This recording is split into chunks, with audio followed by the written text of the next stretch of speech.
गोद में शाहे ज़मन खूब करुणा है जतन, खूब करुणा है जतन।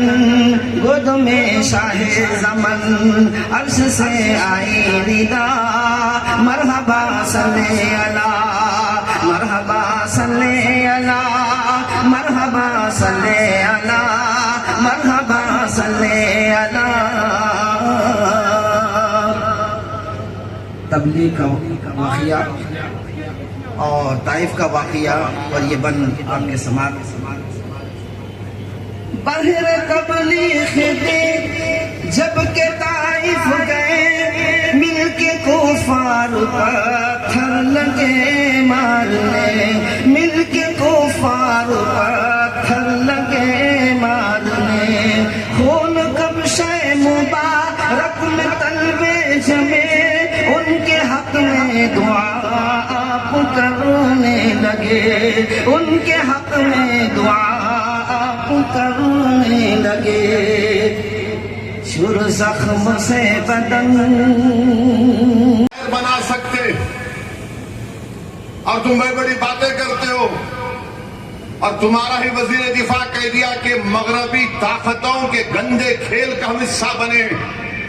तुम उनके गंदे खेल का हिस्सा बने हो, मगर अगर तुम भारत से गंदा खेलोगे तो उसी गंदगी में तुम जिंदगी भर रहोगे। याद रखो मादी इस बात को, भारत में जो मुसलमान हैं, हिंदू हैं, ईसाई हैं, दलित हैं, आदिवासी हैं, हम अपने सियासी इख्तलाफात हैं और रहेंगे, मगर ये मुल्क ना बीजेपी का है ना सदुद्दीन ओवैसी का। ये मुल्क 133 करोड़ जनता का है, और अगर कोई इस मुल्क के खिलाफ इस तरह के दहशतगर्दी करेगा तो मुल्क एक शीशा पिलाई हुई दीवार की तरह पहले भी खड़ा था और आज भी खड़ा है।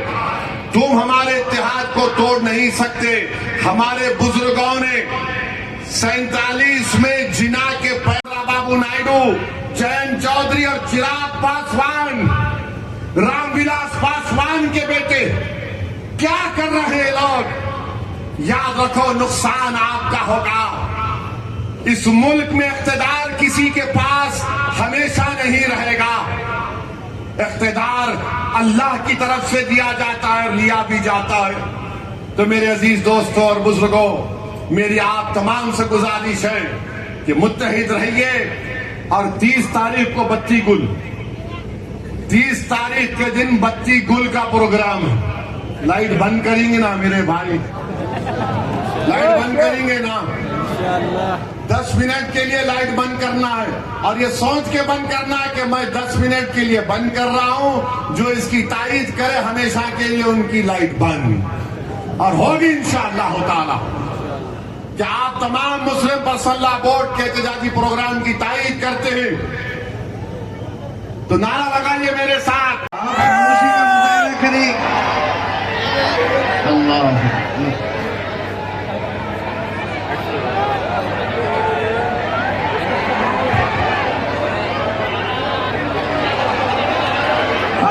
आप इधर से हट जाए, कोई वॉलंटियर आप लोग थोड़ा सा ताउन फरमाएं। 2 मिनट में यहाँ आ जा रहे हैं, आप तशरीफ रखें। आप सभी लोग इत्मीनान से बैठे। देखें, ये बहुत सब्र की जगह, हिम्मत बांधने की जगह है। थोड़ा सब्र से काम लें। ये जो गाड़ी के पास भीड़ लगाए हैं, बच्चों से गुजारिश है कि वो वहां से हट जाए।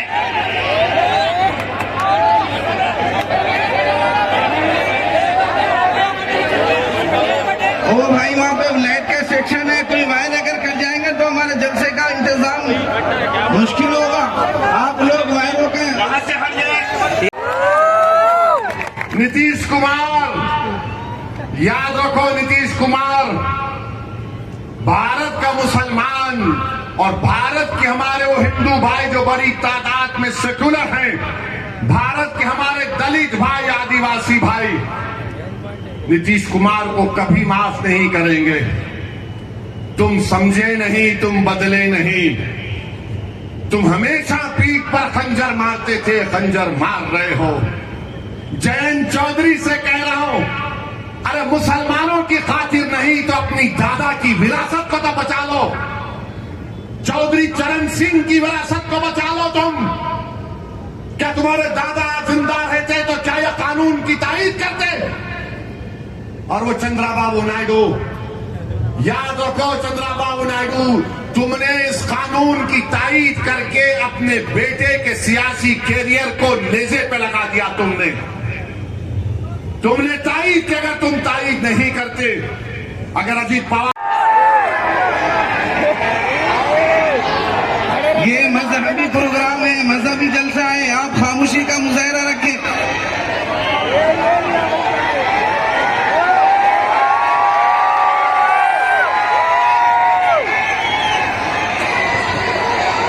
ये पुलिस डिपार्टमेंट की जो गाड़ियां हैं और साहब की जो गाड़ियां हैं वो उस साइड से, जेल की साइड से लाई। ये पहले तो ये गाड़ियां जो है इस साइड में आ गई, ये गलत है। और वो गाड़ियां, मेरी गुजारिश है कि वो जेल साइड से उस रास्ते से जो है लाकर खड़े करें। और आप तमाम से गुजारिश है कि आप बैठ जाएं और अमन का शांत मुजाहरा करें। पार्लियामेंट के सामने की मस्जिद को मोदी कहते हैं, वो मस्जिद मेरी है, हुकूमत की है। उस मस्जिद का इमाम कौन है जिसको दिल्ली वक्फ बोर्ड ने तकर्रुर किया, जो रामपुर के एमपी है? अगर यह कानून रहेगा तो कल पार्लियामेंट के सामने की मस्जिद पर नोटिस लग जाएगी, ये गवर्नमेंट प्रॉपर्टी है। मेरे अजीज दोस्तों और बुजुर्गों, मैं पूरी जिम्मेदारी के साथ आपसे कह रहा हूं, जज्बात में लाने के लिए नहीं कह रहा हूं, बल्कि आपको पैगाम देने के लिए, आप में शऊर को बेदार करने के लिए। वक्फ बोर्ड अब सिर्फ एक पोस्ट ऑफिस बन के रह गया है। करते असदुद्दीन ओवैसी से मैं उनसे पूछना चाह रहा हूं, क्या तुम उस दौलतमंद आदमी की बिल्डिंग को हासिल करोगे जो हमारी सफों में मीर जाफर, मीर सादिक और अबू जहल और अबू लहब के जानशीन हैं? मैं तुमसे पूछ रहा हूं, क्या तुम जाकर उस बिल्डिंग को हासिल करोगे जो यतीम खाने पर बनाई गई है? मगर कानून ऐसा बना दिया गया कि जैसे ही सुप्रीम कोर्ट ने अपना फैसला सुनाया, वो शख्स सेक्शन 2C के तहत उस यतीम खाने का मुकम्मल मालिक बन गया और हम उस जायदाद को खो दिए। ये कानून बनाया गया। ये बार बार बीजेपी के पर ना लिख दे, बल्कि स्टेट्समैन के तौर पर लिखे। तो हम नरेंद्र मोदी से कहना चाह रहे हैं कि आपको वक्फ का कानून वापिस लेना पड़ेगा। अगर आप नहीं लेंगे तो आप स्टेट्समैन नहीं, सिर्फ एक पॉलिटिशियन कहलाएंगे आप। इसलिए कि ये ऐसा कानून है, नारा लगाएंगे और आखिर में लगाएंगे तो पाकिस्तान को भी पहुंचना हमारी आवाज, और दिल्ली नरेंद्र मोदी को भी कान तक पहुंचना, डराएंगे इंसान। ये ऐसा कानून है जो मुसलमानों की मजहबी शनाख्त पर, हमारे ईमान पर हमला करता है। जो ऐसा कानून बनाया गया जो हमसे अपनी मसाजिद, मैं all India Muslim personal law board के इस मुबारक प्लेटफॉर्म से कह रहा हूं, अगर गुनाहगार मुसलमान भी होगा तो फकर से कहेगा कि हाँ मैं गुनाहगार हूं, मगर मैं अल्लाह उसके रसूल को मानने वाला हूं। तुम कौन होते मुझसे आकर पूछने वाले? 5 साल दिखाना पड़ेगा। क्या तुम दिखाओगे?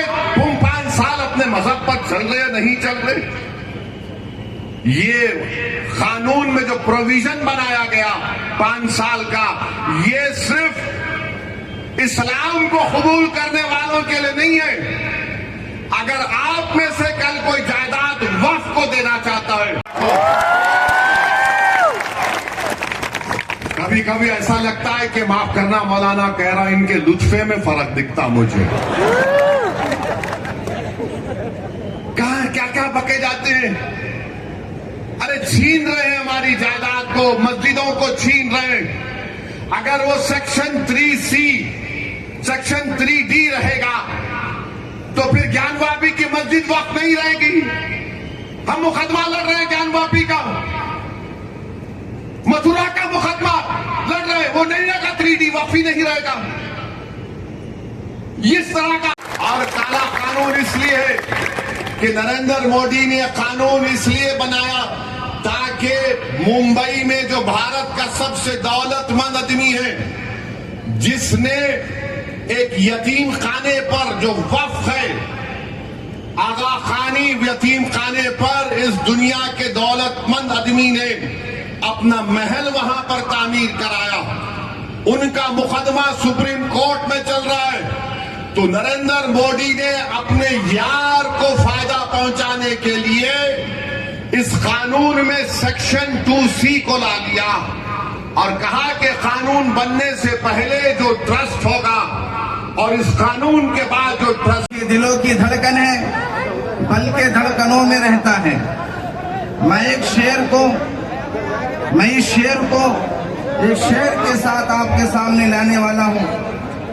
जलाने आतिश व बर्क व सहाब पैदा कर, जलाने आतिश व बर्क व सहाब पैदा कर, अजल भी कांप उठे वो शबाब पैदा कर। तो इनकलाब की आमद का इंतजार न कर, जो हो सके अभी इनकलाब पैदा कर सकते हैं। आप बताइए कैसा कानून है ये? सेक्शन 3D बना दिए। जितने आसार खदीमा के तहत मसाजिद है, दरगाहें है, खानकाएं हैं, इमाम बाड़े हैं, कानून ये कह रहा है कि वक्फ नहीं है वो। तो क्या आप छीन नहीं रहे? आप तो छीन रहे। ASI कब आया? चाहिए कि अच्छा, अगर कोई हमारी बेटी या हमारी बहन या हमारी कोई खातून देना चाह रही है तो कौन डिसाइड करेगा? कौन जाकर देखेगा क्या वो पर्दा नशीन है या वो हिजाब पहनती है, नहीं पहनती है? तुम कौन हो भाई? अच्छा, अगर किसी को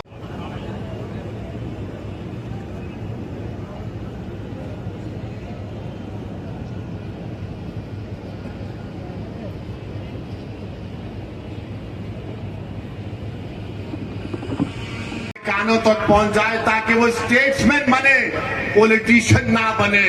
नारे तकबीर! नहीं, दम नहीं। नारे तकबीर! नारे तकबीर! हमारा 2 नेशन की थियरी नाकाम साबित हुई। तुम्हारे पास गड़बड़ है, बलूचिस्तान में गड़बड़ है, तुम्हारे पास TTP का मसला है, तुम उसकी तरफ देख लो, वरना याद आ रहा है। अजीजान मिल्लत इस्लामी, आप जानते हैं कि पूरे वतन अजीज में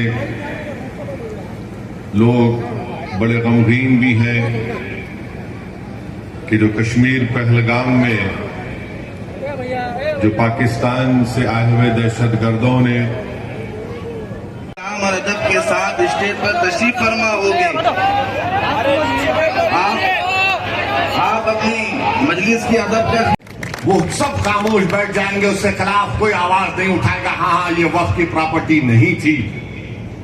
याद रखिए, ये मंसूबा पाकिस्तान के लिए। नारे तकबीर!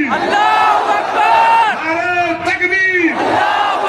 प्रोग्राम शुरू होगा, चल नहीं रहा है प्रोग्राम। आप लोग थोड़ा सा नीचे बैठे रहे, कुर्सियों पर खड़े रहने वाले बैठ जाए नीचे। अस्सलाम वालेकुम। वालेकुम अस्सलाम।